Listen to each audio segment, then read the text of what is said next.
Devlet Bahçeli'nin ilk açıklamasından itibaren aslında Kürt medyası büyük heyecanla karşıladı ve destekledi. Orada hiçbir e, endişe, tereddüt yoktu.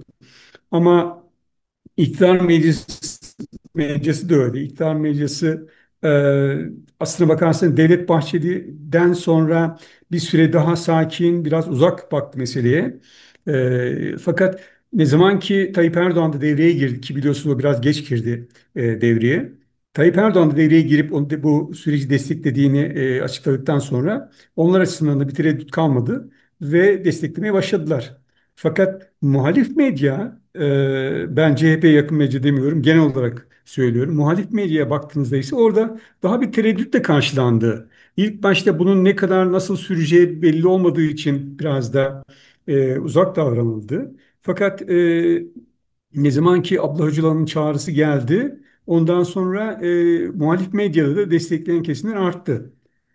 Şimdi gelinen noktaya yani özellikle PKK'nın işte son bu Irak'taki Kürt bölgesindeki silah bırakma ile ilgili o küçük sembolik törenden sonra artık durum biraz daha farklı.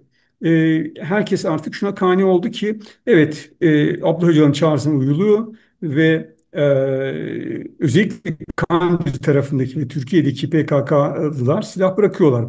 Buna kani oldu herkes, medya açısından bakıyorum.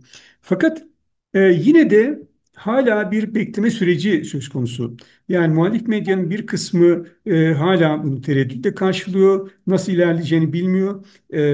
Çünkü ama şey ise iktidar medyası ise sürekli işte PKK'nın silah bırakacağı, bunu işte MİT silahların bir kısmını MİT'in devralacağı, işte şeylerin kurulacak komisyonda bazı yasal düzenlemeler yapılacağı ve de silah bırakan bazı PKK'ların suça karışmamış olanların Türkiye'ye geleceği konusunda sık sık haberler veriyor. Ama sanıyorum bunda özellikle iktidar çevrelerinden yeterince açık, somut, net açıklama yapılmasının da etkisi var. PKK yöneticileri açıklama çok net, ne beklediklerini, ne istediklerini açık açık söylüyorlar zaten. Ama bu tarafa baktığımızda iktidardan gelen şey, örneğin komisyonun Türkiye Büyük Millet Meclisi'ne kurulacak komisyon ismi konusunda bile tam bir görüş birliği olmadığı anlaşılıyor. Ee, Yani kabaca bunu söyleyebilirim. Fakat şu tabii ki yani bir gazetecinin silahın susmasını, insanların ölmemesini, kan dökülmesi istememesi diye bir şey düşünülemez.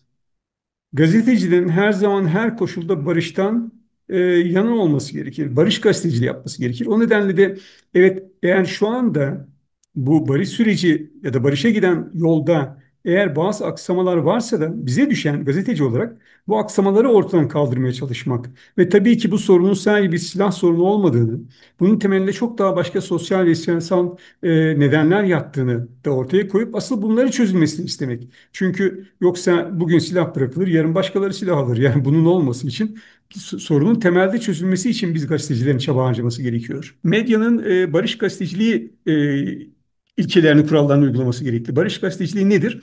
Her şeyden önce e, soruna ya da çatışmaya tek yanlı bakmamak, iki yanlı bakmak, iki taraftan açıklamalarına dayanarak haberleri, işte yorumları oluşturmak.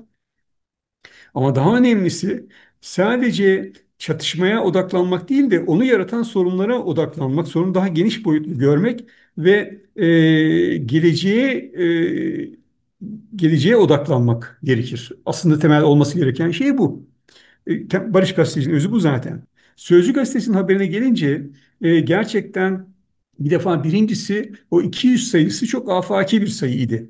Yani bir gazeteci haber yazarken somut sayılar verebilir. Şurada şu kişiler şundan işte dolayı bırakıldılar gibi ya da şu mahkemeler tarafından bırakıldılar gibi çok daha somut bilgiler verebilir. Yuvarlanmış bir sayı veriyorlardı. O bile zaten haber konusunda kuşku uyandırıyordu. Birinci nokta ve ikinci nokta, evet, Anayasa Mahkemesi'nin bir kararı var ve o karar uygulanıyor. Yani biz şimdi bugüne kadar gazeteciler olarak niye bu siyasi iktidar Anayasa Mahkemesi kararını uygulamıyor diye yakınmıyor muyduk? Neden şimdi Anayasa Mahkemesi kararı uygulanıyor ise bundan rahatsız oluyor? Üstelik de evet, Adalet Bakanı biz doğruladı gibi bir ifade kullanılıp yine 200 sayısıyla haberleri devam ettiler. Bu daha da üzücüydü. Yani eğer Bir gazeteci eğer haberi resmi kurumlar tarafından bir tarafından yalanlanıyorsa o zaman ya özür diler, haberini düzeltir ya da hayır arkadaş bizim haberimiz doğrudur der, onun belgesini ortaya koyar. Onun kanıtlarını ortaya koyar. Siz onun kanıtlarını ortaya koymadan yine aynı haberde ısrar edemezsiniz. Bu en azından iyi niyetli olmaz bence. İyi niyetli bir davranış olmaz. Biliyorsunuz ben Sözcü konusunu belki görmüşsünüzdür. PKK'nın sembolik silah bırakma töreninin ardından e, onlar bir haber yaptılar. Aynı gün işte PKK şehit Üsteğmen'in görüntüsünü yayınladı diye bir haber yapmışlardı. Ben baktım o görüntüyü PKK 3 yıl önce yani şehit Üsteğmen'in görüntüsünü 3 yıl önce yayınlamışlardı. Şimdi bu bile bile 3 yıl önceki görüntüyü siz yeni oldu diye verirseniz bu doğru olmaz gazetecilik açısından. Yani burada biz ait olduğumuz ya da yandaşı olduğumuz siyasi partiyi, dünya görüşünü hepsini bir kenara bırakmak durumundayız. Ya bu çünkü gerçekten hepsinden çok daha önemli. Ve tabii şunu söylemek durumundayım. E, Siz herhangi bir siyasi görüşe yakın olabilirsiniz. Gazeteciliğinizi onlardan bağımsız yapmaktan ve Kürt siyasi örgütlerinden bağımsız davranabilmesi, editoryal bağımsızlığını oluşturabilmesi gerçekten çok önemli. Tıpkı bu Türkiye'deki iktidar medyası ve muhalif medyanın da editoryal bağımsızlığının çok önemli olması gibi aslına bakarsanız. Biz hepimiz yani dünya görüşümüz ne olursa olsun işte gerek Kürt medyasında gerekse Türkiye'deki yaygın medyada, muhalif medyada bize yakın olduğunu hissettiğimiz partilerden, siyasi görüşlerden uzak durursak aslında bu ülkenin geleceğine ve bu ülkedeki barışa daha çok hizmet edebiliriz. Daha iyi hizmet ederiz. Çünkü inanın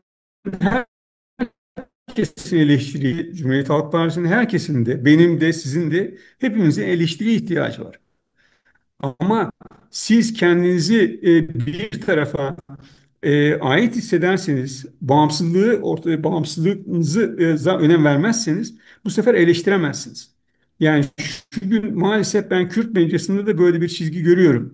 Yani PKK'ya yönelik bütün eleştirilerden muaf tutuyorlar kendileri. Bu oradaki en büyük eksiklerden birisi ve kendi beklentilerine de zarar vereceğine inanıyorum. Dil çok önemli burada kullandığımız dil. Yani dilden kastım da şu.